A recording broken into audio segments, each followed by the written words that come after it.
Remember, you're live. They can get your voice as well. Oh, no. Oh, Dan Lawler's the first one here to say hi. Hey, Dan.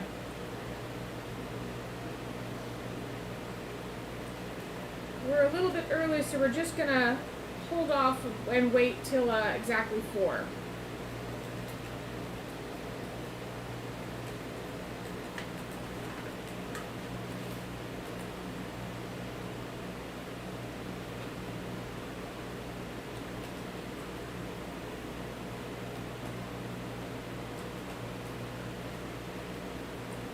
Zandy says, great pics of hot girls. That would be yes.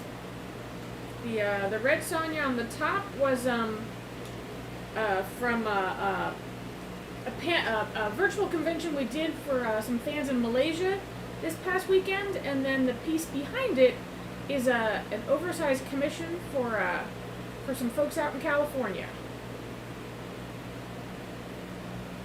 Alright, see, strawberry rhubarb, you got the answer right. That is correct. So consider yourself virtually pied.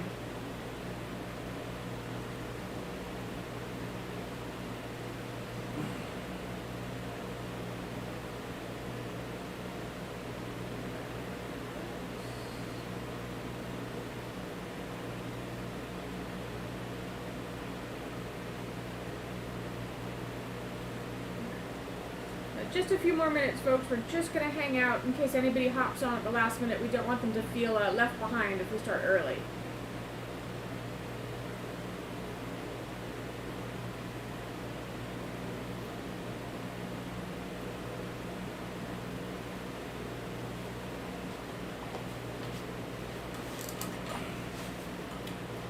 I'm going to slide the Red Sonja over so people can see the piece underneath that you're working on. Yes. There's a little dog penciled in the middle there that's still yet to be drawn. And you've got Cowgirl on the right. Character on the left.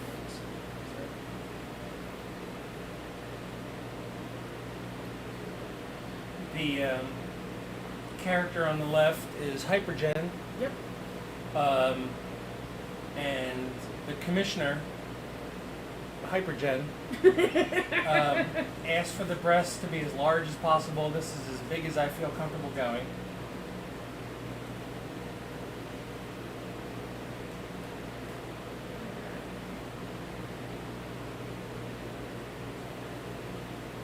Just a few more minutes, guys, and we'll start.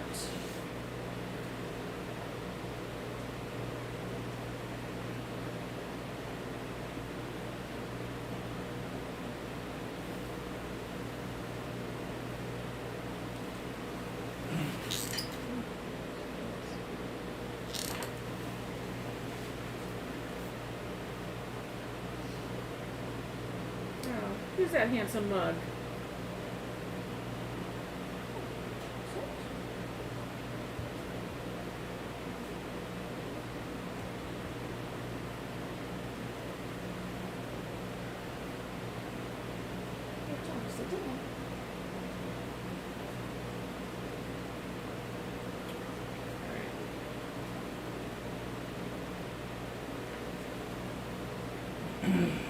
back to the pie? Okay. What about the pie? There's whipped cream to go with the pie, but we're out of ice cream. So Dan Lawler wants to know what we're drawing today, and I bet Dan would sure like to know, don't you, Dan? Because you are one of the 4/5 lucky individuals to be on the list for sketch cover. And just coincidentally, we titled this live stream Adam Working on Sketch Covers. So, yeah, I think today we're going to draw, maybe some of that pie, maybe sketch covers.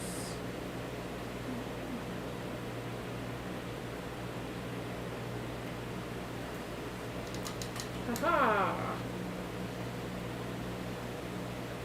Oh, Dan's very excited.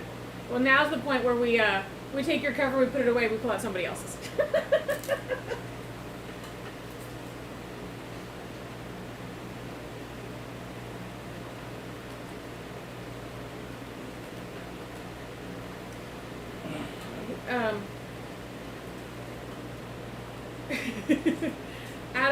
Adam was a part of this virtual convention this weekend for a bunch of fans in Malaysia and Singapore, and took a commission list through that as well. So once he gets those done and he's going to get these sketch covers done, we'll reevaluate his workload and possibly go ahead and offer more stuff like this through the Patreon page. You guys have been really great to hang out with, and definitely, keeping the quarantine lockdown a lot of fun. So hopefully we'll try to do more stuff like this in the future.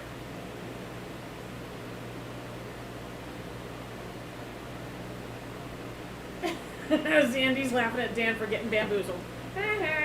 We're cruel. Oh, the DMV. Oh, that's no good. 4 o'clock. Oh, it's 4 o'clock. All right, Adam gets to go, go, go. Hello. I'm Adam Hughes with my wife Allison Sohn. This is our next. This is our next broadcast. Live feed thing. I'm old. Notice the gray in the beard, the receding hairline. I call these broadcasts. How are you all doing? I hope you're all surviving well and wearing your masks and being nice to everybody. Today,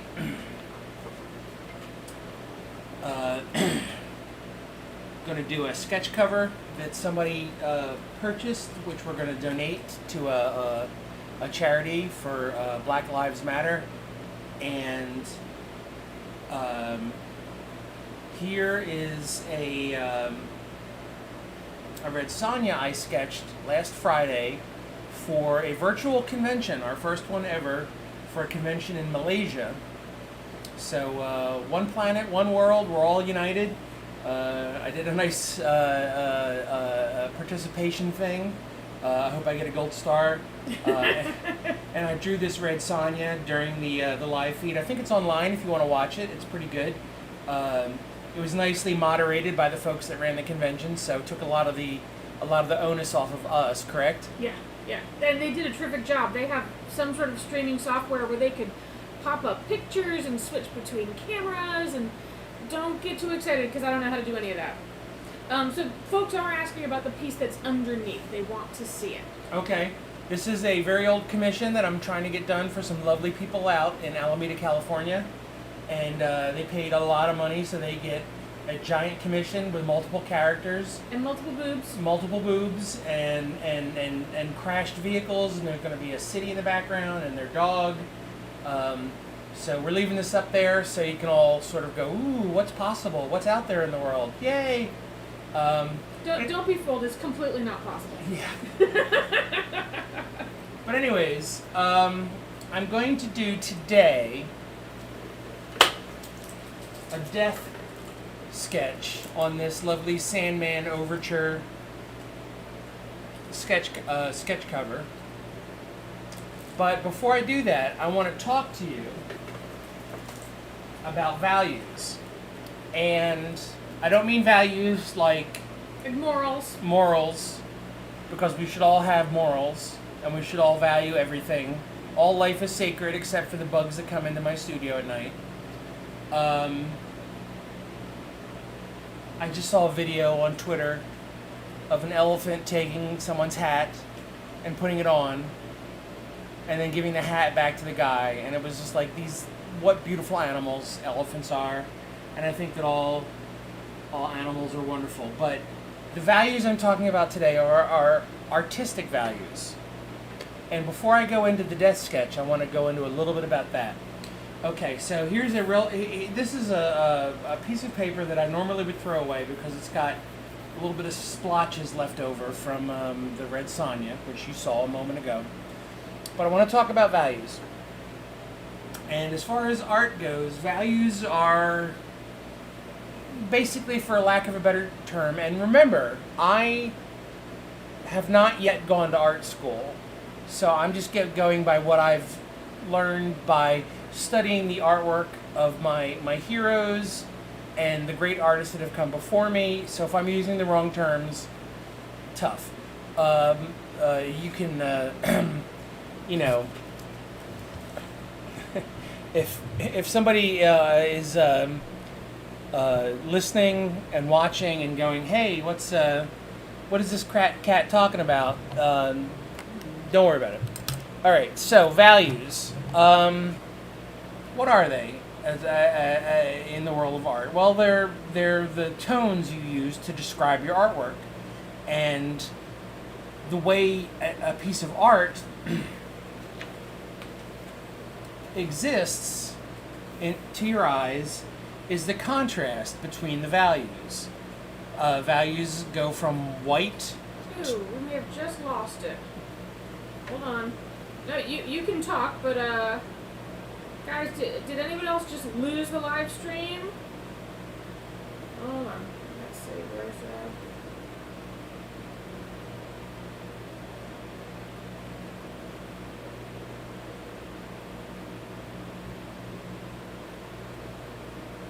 no, they're still good. All right. Okay. Keep going. Sorry. All right, so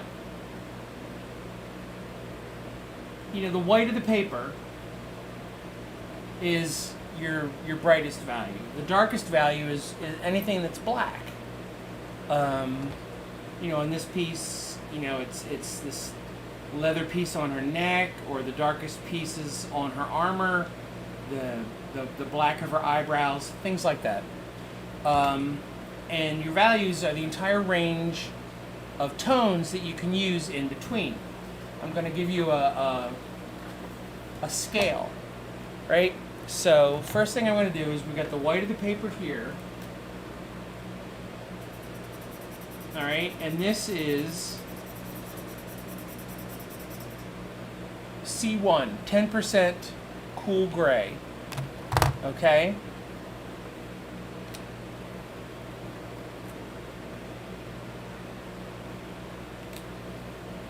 And then I'm going to give you, next to it, this is C2.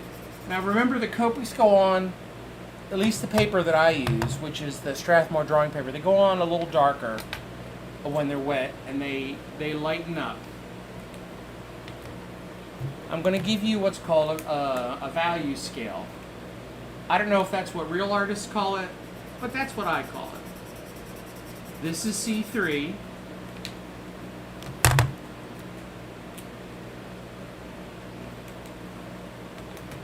Alright, then we're going to do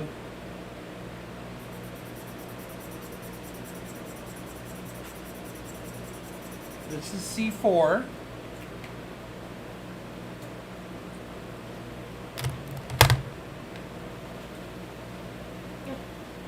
Working. You notice that as we go down the value scale, it gets darker. That's C5. Trust me, I'm going somewhere with this, kids. Now we're getting into the darker end of the spectrum, C6.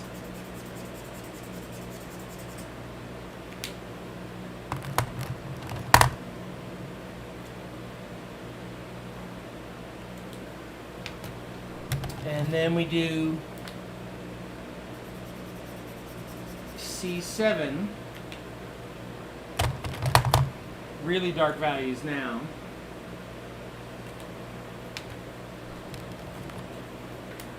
C8.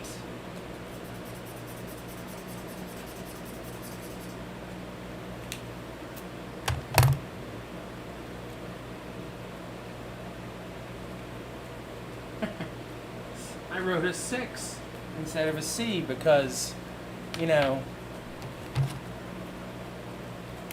I make mistakes for a living.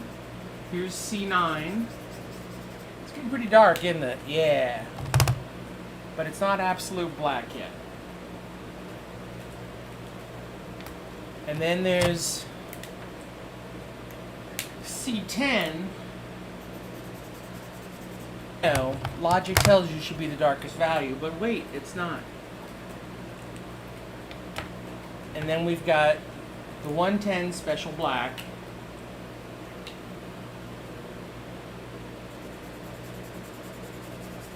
Which is the darkest black I have for doing any of these drawings that I do with the Copic markers. So Jack or Bat's asking, how many values do you use? And you use all of them. I use all of them. I use all the ones that are necessary. Now, you could do a drawing that uses the entire value range. One time, Drew Struzan, the great movie poster artist, who I've had the fortune of meeting and having lunch with, and he has said very nice things about my own artwork, which has shriveled me. Drew Struzan once said that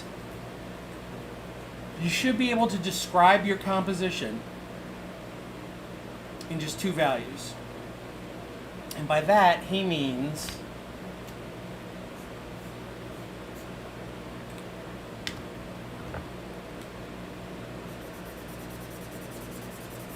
black and white. You know, a value of 0 and a value of 100.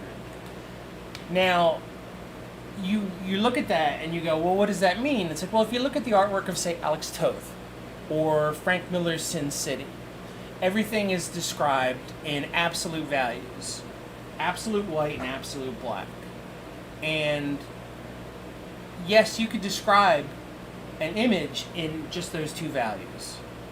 And any of the values in between, they're kind of like gravy. They're like a treat, an added thing for your average art viewer. So when you're doing a piece, like say this piece, I have to decide the values. And on this piece, I'm making sure that the hypergen drawing here is going to have the absolute highest value contrast, meaning we're going to go to absolute black. Okay, and everything in the background is going to, meaning that if you consider over here being 0. I do want to pause you for 1 minute. The feed is cutting in and out. I think we're taxing the system too much by having it live on your computer to your right. Do you mind cutting out of that? Sorry guys, we're going to try to eliminate one strain on the system and see if it makes it smoother for you. Maybe quit entirely the internet.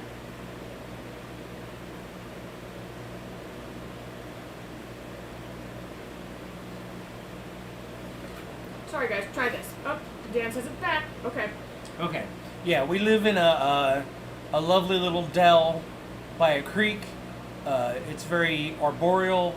We have lovely wildlife. However, our internet is iffy. And I've said we have just bought a brand new modem and router. Picked it up today.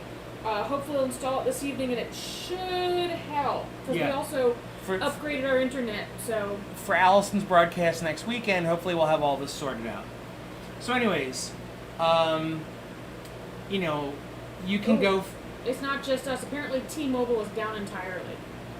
So maybe it's not you watching the internet. I'm sorry.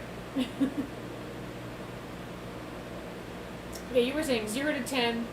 Okay, paper, and you end with, like if you're doing a standard comic book illustration with India ink, you have this 0 and you have a value of 100%. When you're doing a tonal illustration like this, you have all the values in between. And again, that's sort of gravy because you can describe things with just black and white. I'm going to do Neil Gaiman's death today. And Neil Gaiman's death is a great character to draw because you can describe her. You can describe death with just black and white. She's got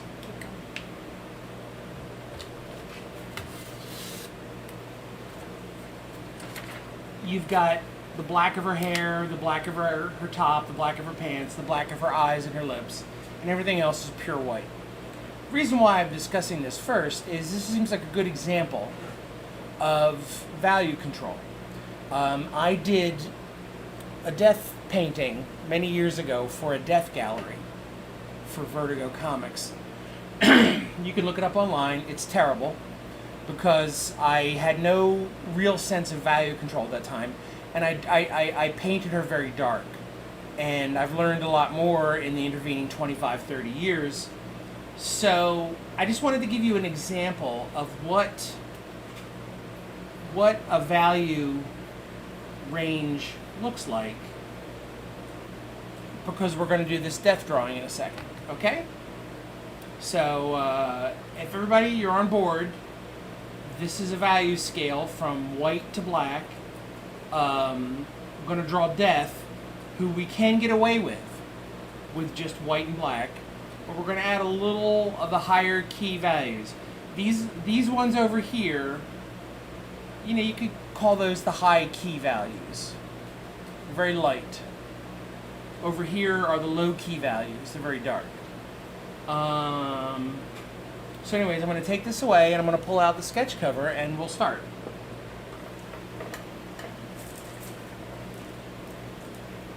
This is for Dan, who has lovely given us some cash to donate, right? Yep.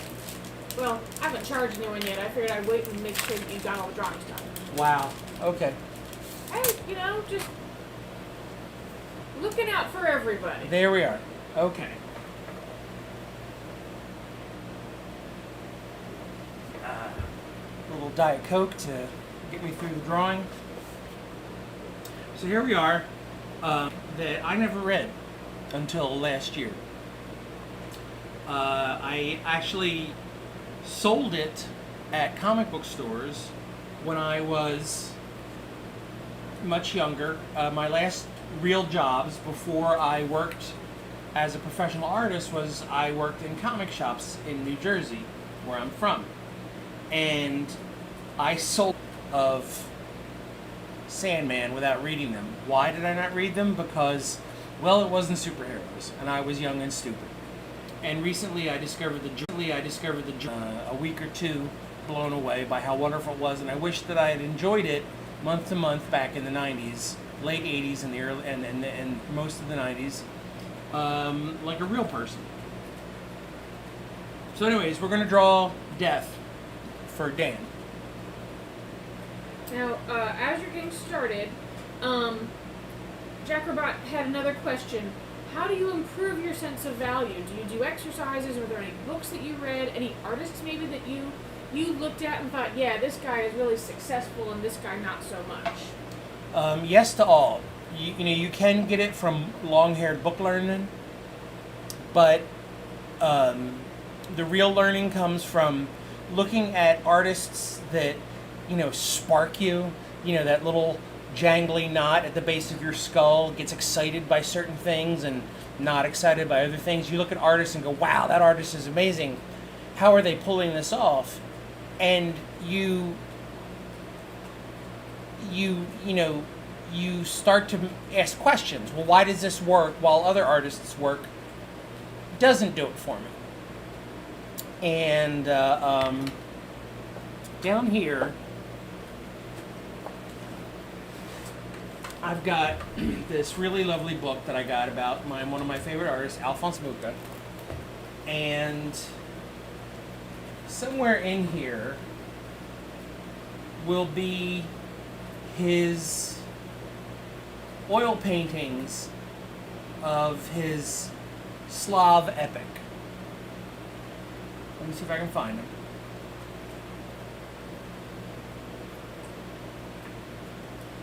We are having some significant in and out type of signal issues.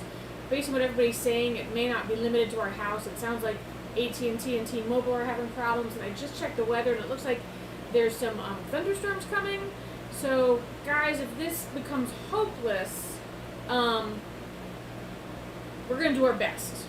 But it is being recorded, so worst case scenario, it should still post fine.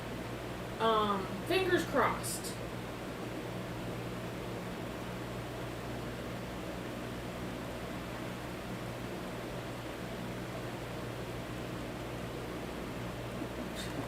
Great. Beautiful gallery edition of Alphonse Mucha's work without the Slav epic. Oh gosh. That's surprising, actually. Yeah. Because it's a really well-known piece. Hold on. You know what's fun is this is just tormenting Dan terribly. Dan can hold it. I can't hold it. I gotta use the bathroom. Oh, now we've lost Adam entirely. Alright, there you are. Adam's gone to look for a different Alphonse Mucha book. He's trying to find this image called the Slav epic that will help answer a question about values. Oh yeah, Dan, you just keep laughing. Hey Tony, welcome. You're not too late to anything. We've actually just been talking about value. Talking about the poor signal that we have today. Something to do with I don't know, signal providers. AT&T and T-Mobile aren't doing well. We've got some storms rolling in, so forgive us. It's a little bit choppy, and and everybody's enjoying teasing Dan now because there's his blank sketch cover sitting on the table, lonely. There's no Adam nearby. Yeah.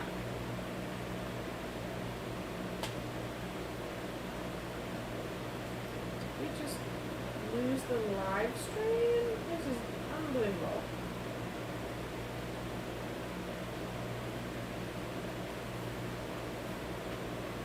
Huh. Alright, guys, this may have ended. I'm going to, I'm stopping it and I'm going to restart. Not